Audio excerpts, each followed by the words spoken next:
बिस्मिल्लाहिर्रहमानिर्रहीम। Dear students, ninth class की physics में चैप्टर नंबर 2 का आज लेसन नंबर 5 है।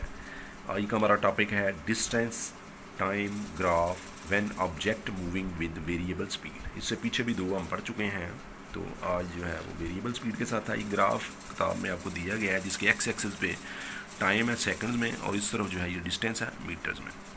वेरिएबल स्पीड के बारे में मैंने बताया था कि ये मुख्तलिफ होती है। मसलन आप गाड़ी पे लाहौर जा रहे हैं तो पहले आपकी फ़र्ज़ की स्पीड थी 50 किलोमीटर पर आवर, फिर ये स्पीड हो गई है 70 किलोमीटर पर आवर, फिर बढ़ती जा रही है और एक वक्त तक जब आप ब्रेक लगाएंगे ये फिर जाइए कि 40 किलोमीटर पर सेकंड पे पर आवर पे, और उसके बाद जो है वो 20 किलोमीटर पर आवर, फिर ये जब रेस्ट पे जाएंगे ज़ीरो हो जाएगी। तो ये स्पीड जो है मुख्तलिफ टाइम इंटरवल में मुख्तलिफ होती है। इसको वेरिएबल स्पीड कहते हैं, यानी बदलती हुई, not equal distance travelled in equal intervals of time. कि पहले 10 सेकंड में फ़र्ज़ किया उसने 5 किलोमीटर का फासला तय किया, जब स्पीड डिफरेंट होगी तो फासले भी डिफरेंट तय होंगे। तो वो एक जैसा डिस्टेंस तय नहीं होता एक जैसे टाइम में। मतलब 5 से 10 सेकंड में जितना डिस्टेंस तय हुआ है 10 से 15 सेकंड में और होगा, 15 से 20 सेकंड में और होगा। तो ये वेरिएबल स्पीड होती है जो बदलती रहती है। अब जब आपके पास वेरिएबल स्पीड का ग्राफ है तो ये मैंने अपने से बताया, किताब में थोड़ा इससे डिफरेंट है। तो यहाँ से फ़र्ज़ किया ये कभी ज़्यादा हो रही है, फिर नीचे, फिर ऊपर, ग्राफ आगे पीछे जा रहा है। तो मैं एक पॉइंट पर स्पीड को कैलकुलेट करना चाह रहा हूँ कि कितनी है। फ़र्ज़ किया ये वो पॉइंट पी था जिसको मैंने, तो कर्व जो होती है सरफेस, ये देखें ये एक दायरा है, तो इसका ये सेंटर है, ये इसकी बाउंड्री है। मैं इस पॉइंट पे अगर एक टेंजेंट ड्रा करूँगा, टेंजेंट का मतलब होता है एक ऐसी लाइन जो इसके एक ही पॉइंट को टच, दायरे के एक पॉइंट को टच कर रही है। अब दायरे को मद्देनजर रखते हुए अगर आपके पास कोई भी कर्व होगा तो वहाँ जहाँ भी मैंने टेंजेंट लगाना है तो उसको पॉइंट को टच करती हुई लाइन होती है वो टेंजेंट। अब यहाँ पर चूँकि ये कर्व सरफेस थी तो पी पॉइंट के ऊपर मैंने एक टेंजेंट लगाया, ये टेंजेंट इधर आके टच हुआ, इधर चला गया, और इधर से जो है वो मैंने इसकी वैल्यू देखी कि जनाब यहाँ से फ़र्ज़ किया ये इधर से लाइन लगाऊंगा, इधर से लगाऊंगा, ये दोनों इस पॉइंट पे टच हुई हैं, तो इसकी वाई की वैल्यू ये होगी, एक्स की वैल्यू यहाँ से लेकर ये होगी।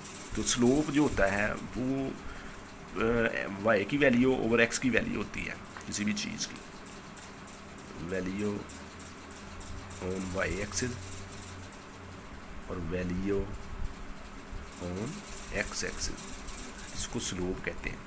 अब P के ऊपर जो स्लोप होगा ये वैल्यू और ये वैल्यू है, यहाँ से यहाँ तक वैल्यू जो है ये अगर मैं देखूँ तो ये 30 है, यहाँ से यहाँ 30 है, यहाँ से यहाँ ये एक ही बात है, और यहाँ से यहाँ जो है ये 10 है, क्योंकि 5 तो पहले ही है, 5 से 5 10, ये टोटल 10 हुआ, 5 और 5 10, दोनों को डिवाइड करूँगा 3 मीटर पर सेकेंड आएगी स्पीड इस पॉइंट पर। अब किसी और पॉइंट पर कैलकुलेट करूँगा तो वो डिफरेंट होगी। तो स्पीड जो है वो वेरिएबल होती है। आपने ये ग्राफ बनाकर जितना किताब में दिया गया साथ वो तैयार करना है, पेपर में ये सवाल आ सकता है। उससे आगे हमारा हेडिंग है स्पीड टाइम ग्राफ। पहले क्या था, डिस्टेंस टाइम ग्राफ था, अब एक तरफ स्पीड है एक तरफ टाइम है। उधर पहले डिस्टेंस था। When object moving with constant speed, जब उसकी स्पीड इस तरफ स्पीड है तो स्पीड अगर एक जैसी रहेगी चेंज ही नहीं होगी, 5 सेकंड के बाद भी उतनी ही स्पीड है, 10 सेकंड के बाद भी उतनी ही है, 15 सेकंड के बाद भी उतनी ही है, 20 सेकंड के बाद भी वो 4 है, तो वो चेंज नहीं हो रही। तो वो एक पैरेलल लाइंस बन जाती है एक्स एक्सिस के या टाइम एक्सिस के अगेंस्ट, ये एक पैरेलल लाइन है, तो इसमें कोई तब्दीली नहीं आ रही स्पीड के अंदर। दूसरा केस है when object moving with uniform acceleration, जब वो एक जैसे एक्सेलरेशन में, यानी जो वेलोसिटी के अंदर तब्दीली आएगी वो एक जैसी होगी मुख्तलिफ इंटरवल्स ऑफ टाइम में। एक्सेलरेशन होता है change in velocity divided by time, यानी कि एक्सेलरेशन का फार्मूला होता है delta v over t. Delta v का मतलब होता है v f minus v i over t, यानी कि जो दो वेलोसिटीज़ हैं इब्तदाई और आखिरी, दोनों का डिफरेंस और टाइम। अब ये ग्राफ को अगर गौर से देखें तो इस तरफ टाइम है, इस तरफ वेलोसिटी है, तो यहाँ ये एक सीधी लाइन ग्राफ हमारे पास आ रहा है, इसमें मैंने मुख्तलिफ पॉइंट्स लिए हैं A B C D। तो अब इस तरफ 5 10 ये सेकंड्स हैं, ये उसकी वेलोसिटी है 2 3 4। तो अब मैंने पहले ये पॉइंट पे चेक करता हूँ, तो यहाँ क्या होगा जी, ये वेलोसिटी है 2, चूँकि एक्सेलरेशन होता है velocity over change in velocity होती है ना, डेल्टा वी ओवर टी।